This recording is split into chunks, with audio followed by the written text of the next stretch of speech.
নমস্কাৰ, প্ৰতিদিন খবৰ চাই থকাৰ বাবে ধন্যবাদ। আৰু আজি হৈছে 9 মে শনিবাৰ আৰু এই মুহূৰ্তত দিব ওলাইছোঁ আজি দিনটোৰ বহুকেইটা গুৰুত্বপূৰ্ণ খবৰ। ভিডিঅ'টোত আগবঢ়াৰ পূৰ্বে এটা সৰু অনুৰোধ, আমাক উৎসাহিত কৰিবৰ বাবে ভিডিঅ'টোত এটা লাইক কৰি চেনেলটো ছাবস্ক্ৰাইব কৰি ল'বলৈ নাপাহৰিব। এতিয়া আগবাঢ়িছোঁ আমি আজি দিনটোৰ গুৰুত্বপূৰ্ণ বাতৰিৰ মাজলৈ। অসমৰ তদানীন্তন মুখ্যমন্ত্ৰী ডক্টৰ হিমন্ত বিশ্ব শৰ্মাই আজাৰাৰ ভট্টপাৰাৰ মনসা মন্দিৰত পূজা অৰ্চনা কৰে। ইয়াৰ পিছতে তেওঁ কলিকতা অভিমুখে যাত্ৰা কৰে, কিয়নো আজি পশ্চিমবংগত নতুন চৰকাৰৰ শপত গ্ৰহণ অনুষ্ঠানত তেওঁ অংশগ্ৰহণ কৰিব। তেওঁ কয় যে আজিৰে পৰা পশ্চিমবংগত শান্তি শৃংখলা ঘূৰি আহিব আৰু বাংলাদেশ সীমান্তৰ সুৰক্ষা অধিক পূৰ্বতকৈ কটকটীয়া হ'ব। ৰাজহুৱা মনসা পূজাত অংশগ্ৰহণ কৰিলোঁ আৰু ইয়াৰ পৰা মই পশ্চিমবংগলৈ যাম। শপত গ্ৰহণ অনুষ্ঠানত যোগদান কৰি লগে লগে আবেলি আমি আকৌ গুৱাহাটীলৈকে উভতি আহিম।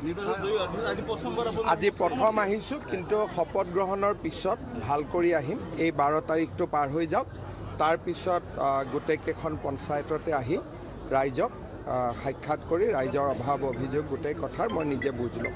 12 তাৰিখে কোন কোন উপস্থিত থাকিব? 12 তাৰিখে প্ৰধানমন্ত্ৰী নৰেন্দ্ৰ মোদী ডাঙৰীয়া, গৃহমন্ত্ৰী অমিত শ্বাহ ডাঙৰীয়া, আমাৰ ৰাষ্ট্ৰীয় সভাপতি নীতিন নবীন ডাঙৰীয়া আৰু NDA শাসিত 21খন ৰাজ্যৰ মুখ্যমন্ত্ৰী আৰু উপ মুখ্যমন্ত্ৰীসকল উপস্থিত থাকিব। ৱেষ্ট বেংগলত আপোনাৰ নিৰ্বাচনী ভূমিকা যথেষ্ট বেছি আছিল আৰু তাতে আপোনাৰ জনপ্ৰিয়তা যথেষ্ট আছে। কালিলৈ বহুত মানুহ ৰৈ থকা বুলি গম পাইছে, আপোনাক চাব। কালি আমাৰ এটা বিজয়ৰ দিন, গতিকে কালি আমাৰ প্ৰধানমন্ত্ৰী, গৃহমন্ত্ৰী, প্ৰায় 21খন ৰাজ্যৰ মুখ্যমন্ত্ৰী সকলো উপস্থিত থাকিব। কালি BJP আৰু NDA পৰিয়ালৰ বাবে এটা ডাঙৰ দিন, কাৰণ পশ্চিমবংগত BJP অহাৰ লগে লগে পূৰ্বাঞ্চল আৰু উত্তৰ পূৰ্বাঞ্চল এই সমগ্ৰ অঞ্চলটো BJPৰ মুখ্যমন্ত্ৰী এতিয়া দেখা পোৱা যাব বা NDAৰ মুখ্যমন্ত্ৰী দেখা পোৱা যাব। ঝাৰখণ্ডক বাদ দিলে পূৰ্বাঞ্চল আৰু উত্তৰ পূৰ্বাঞ্চলৰ প্ৰতিখন ৰাজ্য এতিয়া BJP বা NDAৰ শাসনৰ অধীনলৈ আহিছে। দুই এটা হিংসাত্মক ঘটনাও সংঘটিত হৈছে পশ্চিমবংগত। ঘটনা ঘটি আছে, কিন্তু মই ভাবোঁ যে আমাৰ দলৰ চৰকাৰে যেতিয়া কালিৰ পৰা দায়িত্ব ল'ব, কালিৰ পিছতে সম্পূৰ্ণ শান্তি শৃংখলা উভতি আহিব, তাত মোৰ কোনো সন্দেহ নাই। যোৱাটো এটা টান কাম। মই যোৱা কেইবাটাও ইণ্টাৰভিউত কৈছোঁ যে 1.5 কোটি 2 কোটি মানুহক পঠিয়াই দিয়াটো সম্ভৱ নহয়, কিন্তু পশ্চিমবংগত যেতিয়াৰ পৰা ফেন্সিং হ'ব, আমাৰ সীমান্তখন সম্পূৰ্ণৰূপে সুৰক্ষিত হ'ব বা আমি সীমান্তটো বন্ধ কৰিব পাৰিম। নতুন অহা মানুহখিনি বন্ধ হ'ব। তাৰপিছত আমি ভিতৰত থকা মানুহ কিমান খেদিব পাৰোঁ, সেইটো এটা দ্বিতীয় প্ৰচেষ্টা। আৰু উচ্ছেদৰ কথাটো আপুনি কৈছিলে যে আমাৰ যিখিনি আমি ইলেকশ্যনত কৈছোঁ গোটেইখিনি কৰিম, কিন্তু তাৰ কাৰণে 12 তাৰিখে চৰকাৰখনে দায়িত্ব লওক, তাৰপিছত লাহে লাহে আমি আগবাঢ়ি গৈ থাকিম। পৰৱৰ্তী খবৰ। নিৰ্বাচনৰ ফলাফল ঘোষণাৰ পিছতে বিৰোধী শিবিৰত সংঘাত স্পষ্ট হৈ পৰিছে। বিশেষকৈ অখিল গগৈ আৰু গৌৰৱ গগৈৰ মাজত তীব্ৰ বাকযুদ্ধ চলিছে। APCCৰ সভাপতি গৌৰৱ গগৈয়ে আজি ৰাজীৱ ভৱনত অনুষ্ঠিত নিৰ্বাচনী পৰ্যালোচনা বৈঠকত অখিল গগৈৰ ভূমিকা সন্দৰ্ভত প্ৰশ্ন উত্থাপন কৰে। তেওঁ কয় যে অখিল গগৈৰ কিছুমান কথা বতৰাই বিৰোধী মিত্ৰজোঁটৰ বিস্তৰ ক্ষতি কৰিছে। অখিল গগৈ ডাঙৰীয়া আজিৰ তাৰিখত যিদৰে মিডিয়াৰ সন্মুখত কথাবোৰ কৈ আছে, আজি তেওঁলোকে নিজৰ কথা নিজৰ কামৰ যোগেদি নিজকে আৰু নিজৰ দলটোক মানুহৰ দৃষ্টিত এটা সন্দেহজনক স্থিতিলৈ পঠাই আছে।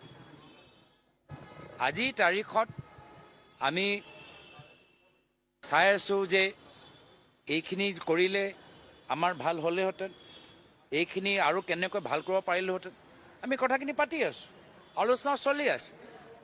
কিন্তু তেওঁলোকৰ ব্যৱহাৰ বা তেওঁলোকৰ স্থিতি চালে যেন লাগে যে তেওঁ পাহৰি গৈছে যে ঢিঙত কংগ্ৰেছৰ ভোটটো ট্ৰান্সফাৰ হোৱাৰ কাৰণে ঢিঙত আজি তেওঁলোকৰ দলৰ বিধায়ক আছে।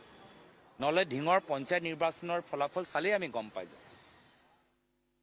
শিৱসাগৰত কংগ্ৰেছৰ ভোট পোৱাৰ কাৰণে আজি তেওঁলোকে আজি এটা সুযোগ পাইছে, নহ'লে আকৌ পঞ্চায়তৰ নিৰ্বাচন চালেই আমি গম পাই যাওঁ যে তেওঁলোকৰ বাস্তৱ স্থিতি ক'ত। তো সেইকাৰণে এই ক্ষেত্ৰত সকলোৱে এটা সীমা ভিতৰত আত্মমন্থন আৰু এটা পৰিস্থিতি পৰিৱেশ ভিতৰত আলোচনা কৰাটো প্ৰয়োজন। কিন্তু মই ভাবিছোঁ যে তেওঁলোকে অখিল গগৈ ডাঙৰীয়া ক'ৰবাত নিজৰ মন বনাই লৈছে।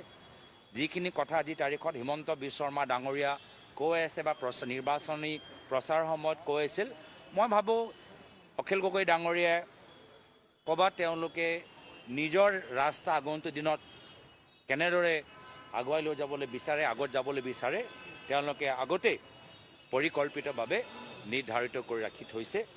ঠিক আছে, আমিও কংগ্ৰেছ দল হিচাপে পৰৱৰ্তী দিনত আমাক কেনেকৈ আগবাঢ়ি যাব লাগে সেইখিনিও লৈ আমি আগবাঢ়ি যাম।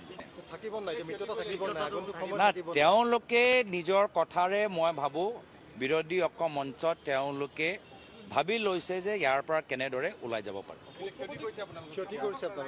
ক্ষতি মই আজিৰ তাৰিখত আমাৰ এনালিচিছ নোহোৱাতকৈ আমি বহুতখিনি কথা পাতিব লাগে।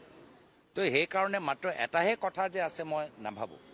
মই মাত্ৰ কথা কৈছোঁ যে এই ধৰণৰ যে এনালিচিছ হ'ব লাগে আমাৰ প্ৰত্যেক দলৰ নিজৰ নিজৰ মঞ্চত আৰু বিভিন্ন দলৰ নেতাসকলৰ মাজত যি প্ৰক্ৰিয়া ভিতৰত হ'ব লাগে, যি পৰিস্থিতিত হ'ব লাগে, তাৰ একদম বিপৰীত অখিল গগৈ ডাঙৰীয়াৰ ব্যৱহাৰ। পৰৱৰ্তী খবৰ, কেন্দ্ৰীয় গৃহমন্ত্ৰী অমিত শ্বাহে কলকাতাত অনুষ্ঠিত এক দলীয় বৈঠকত পশ্চিম বংগবাসীক এক ভয়মুক্ত পৰিৱেশ দিয়াৰ প্ৰতিশ্ৰুতি দিয়ে। তেওঁ কয় যে বিজেপি চৰকাৰে পশ্চিমবংগক উন্নয়নৰ নতুন শিখৰলৈ লৈ যাব আৰু বাংলাদেশৰ পৰা হোৱা অনুপ্ৰৱেশ সম্পূৰ্ণৰূপে বন্ধ কৰিব। তেওঁ নিৰ্বাচনত বিজেপিৰ প্ৰতি সমৰ্থন আগবঢ়োৱাৰ বাবে ৰাইজক কৃতজ্ঞতা জ্ঞাপন কৰে। विधायकों को मेरा प्रणाम, राम राम। मित्रों, सबसे पहले मैं दो हाथ जोड़कर बहुत जिम्मेदारी के साथ बंगाल की जनता को कोटि कोटि धन्यवाद करना चाहता हूं।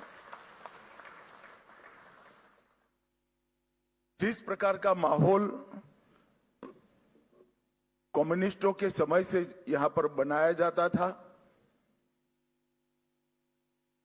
ममता जी ने इसको और गहरा तरीके से भय में परिवर्तित किया। वहां मत की अभिव्यक्ति लगभग असंभव थी। सैकड़ों उदाहरण हिंसा के, क्रूरता के, उसके बीच में भारतीय जनता पार्टी और हमारे नेता नरेंद्र मोदी पर भरोसा कर बंगाल की जनता ने जो प्रचंड विजय हमें दी है, इसके लिए मैं बहुत बहुत धन्यवाद करता हूं।